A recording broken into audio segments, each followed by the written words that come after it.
In the Foundation Festival arc, it is pretty much a guarantee that there will be casualties. So that naturally leads us to the question of who are those casualties going to be and where does that take us narratively. It's the last week of 2025 and the Frieren Manga hiatus continues to soundtrack the hearts of every fan. So Yamada Kanehito updates the script for the Foundation Festival arc one last time. Will the great mage Serie, the feet goddess, survive? The answer to that question lies within all of our hearts. Of course, she'll. As we are in the thick of the assassination plot to yeet the great mage Serie, the living grimoire, we all want to know if we are going to lose some beloved characters, or are we going to lose some beloved characters? In this video, we will take a look at some prime hamburger victims and what it could mean for the story, if one gets yeeted or if one survives, and where that can take us narratively. Let's start with the most surprising one that seems like a long shot, and I will tie him in with another character that is in a similar situation. The Imperial Mage slash First Class Mage, Denkin. He's old, accomplished, the one thing that he set out to do in getting to see his wife's grave and relieving the fortress city of Weiss from Mux Diagodes. He's the one character that we already have a long deep appreciation for since the First Class Mage exam. Other characters like Asense and Falsh feels like the characters are just beginning, so the impact isn't exactly going to feel as painful compared to a Denkin, who is also trying to broker peace between the Continental Magic Association and the Empire. At the ripe old age of somewhere in his late 70s, he's pretty much lived and experienced what most of life has to offer, besides just accomplishing more. This leads me to bring in another character that is on the chopping block that parallels Denkin's exact situation of being in both the Continental Magic Association and the Empire. That is, of course, the First Class Mage Lineal, who is very much likely the vice captain of the Magic Special Forces in Kanone. One is undercover for the Continental Magic Association, and the other was granted by the Emperor himself to allow Denkin to become a First Class Mage. But most importantly, it should be public knowledge at this point that Denkin is a part of both sides. Naturally, this makes him a liaison, but at the same time, as he puts it himself, no one's going to tell him anything super secret, especially if it is nefarious, like yeeting the feet goddess. The impact of these two characters in Lineal and Denkin have massive ramifications, as either one's death could actually lead to the further decline of the Empire, or one that actually helps save it. It's quite possible people think of Denkin as traitorous in ways because of being a First Class Mage, and how people might perceive him is what Kanona as Lineal actually is. One is allowed to be a part of both organizations freely, and the other is a straight up spy. A traitor. Like what the Emperor told Serie in her prophetic dream, it's all about the context of how one gets yeeted. If Kanona gets outed as Lineal and it becomes public, then like if the symbol of peace ball ends in a disaster that can lead to an all-out war, accelerating the decline of the Empire, Lineal being outed as Kanona can never find its way of being public. Analogizing the symbol of peace ball again, everything must resolve itself behind the scenes, or the public perception of the strength of the Empire will continue to crumble. The fact that Lineal is in such a high position in the Empire is what is likely going to keep her alive. A mysterious death of a top member of the Empire can't simply be brushed under the rug. At the same time, obviously, she is a traitor that looks like even Captain Frase might be suspicious of, or someone like Captain Fresa. And like previous Shadow Warrior commanders who are loyal to the Empire to a fault that tries to steer humanity in their vision, Lineal has to get yeeted, or at the very least, ousted from the Empire, with a perfectly reasonable explanation for the public to consume, to save face for either scenarios. Lineal's death in this arc is a super tricky one, and what we know of as of chapter 147, and is why it naturally makes Denkin the safer option for Yamada Kanehito to end. In order for Lineal to live, I believe what Kanona did for Gluck by allowing him to survive, Denkin will do something similar for Lineal. So in the end, the two main goals of both Denkin and Lineal is to save Serie and continue to broker some kind of peace deal. This almost certainly leads to being in the crosshairs of the Shadow Warriors, with Lineal having her cover blown. And if Denkin knows that Kanona is Lineal, like it was teased here, this connection serves as a strengthening bridge between both the Empire and the Continental Magic Association.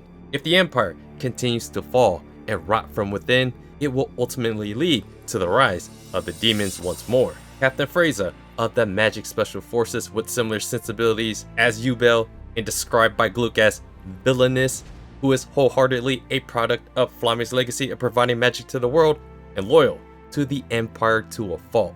She is the one that acts like the Shadow Warrior commanders that try to shoulder the burden on her own and keep secrets from the Emperor. It is she who has already been yeeted by Serie in her prophetic dream, which leads to the question, why? Serie is a gatekeeper of magic that shunned Flamme for wanting to provide magic for all of humanity, while Serie herself sees magic as something special and for the elites. She is also the one that implanted a damn spy into the Empire with the first class mage in Lineal. And if Lineal is Kanona, that makes this dynamic between Kanona and Captain Frase all the more compelling. There is also a link between Captain Frase and Lan's backstory. One of the theories I had in mind was that Lan's parents were someone like in Lineal's position of being a spy. It's possible that Frase was the one that yeeted his parents. While this is all just hypothetical, the narrative and the positions of the characters are the clues. Fresa's biggest link is Serie, Flamme, and Kanona. And what do we know about these characters? If we just use what we know about these characters, then it could help us theorize what Lan's flashback here means with Fresa. Given Serie's depressing reaction here after bringing it up to Megane, it obviously cuts deep, and one where it may eventually lead to Yubel empathizing with it. When it comes to Lan and Yubel, there seems to be much backstory set up for Yubel's character since the first class mage exam that makes me believe she'd get yeeted.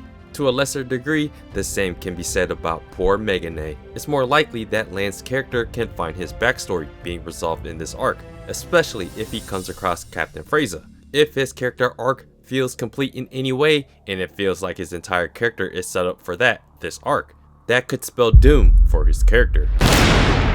However, the Megane and Yubel ship seems way too strong to be broken up at this point. The dynamic between them seems to be way too appealing that provides an entirely different direction than a Stark and Fern would.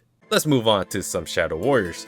One of the most compelling characters based on how they survive or live is Christ, the blacksmith, aka Guerrilla Warrior. What happens to Guerrilla Dubs changes all the decisions and direction for Zine, aka Goatee Priest's character. If Guerrilla lives, it's possible he continues adventuring with Goatee P. If Guerrilla lives and Shrit also survives, there's a chance Guerrilla never returns to adventuring with Zine, thus making Goatee P a permanent member of Frieren's party to go to Oriole. I think most fans are under the assumption that Zine will eventually be a part of Frieren's party permanently once his issues with Guerrilla are resolved. He already mentioned that he's generally okay having closure with Guerrilla, whether it's still adventuring or just settling down. There is a pathway for Guerrilla to both live and pass away, but him passing away makes it almost a guarantee that Zine continues his journey with Frieren, Fern, and Stark. Zine healing the cat, which represented an allegory metaphor for Werlos' character.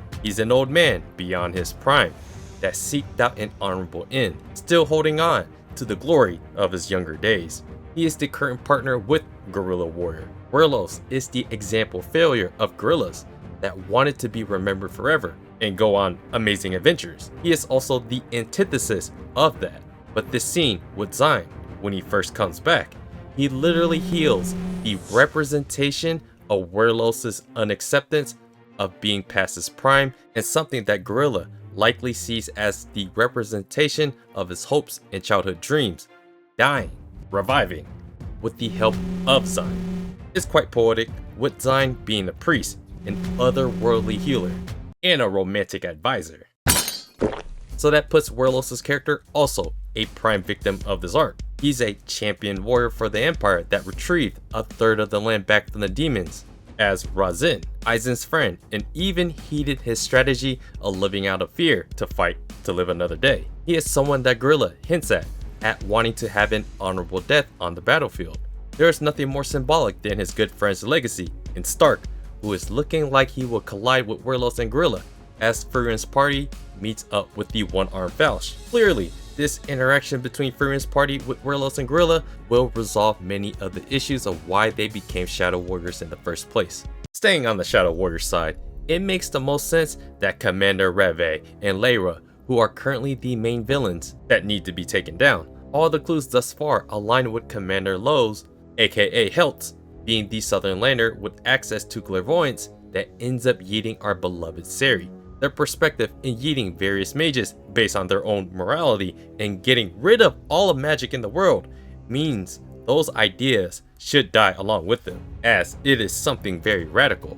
As of right now, Commander Lowe's whole motive to remove magic from demons and humans, to rewrite the laws of the world in the time of myth, returning to how they once were. That is a world-altering event that he is willing to die for, which means the only way he will stop wanting to yeet the feet goddess and remove magic is to ultimately yeet him instead. Lyra, being Helt's master and basically guardian after his hometown got blown up, is likely to meet his end as well, whether it's to protect Commander Reve or defend him in another. He's at the stage in his life, kinda like Denkin, that he will simply sacrifice it for the perceived greater good, even hinting that this may be their last time together. The next in command is another previous Shadow Warrior commander, Clematis. While all Shadow Warriors are willing to give up their life for the greater purpose, Clematis explicitly said he's willing to go down as another pawn for helping the Shadow Warriors take down Serie, leaving Lowe to become the next Shadow Warrior commander. Many of the other younger Shadow Warriors have a similar past of being orphans raised to be Shadow Warriors like Lowe, Iris, and Gazelle. They are younger characters that parallel the opposite result of the spectrum of Fern and Stark's circumstances. It's a nature versus nurture perspective that the Shadow Warriors mirror in comparison to Frieren's party's circumstances, in which I will explore in another video. There is a case to be made that the rest of the Shadow Warriors can survive or not, based on the lack of background info we have on them.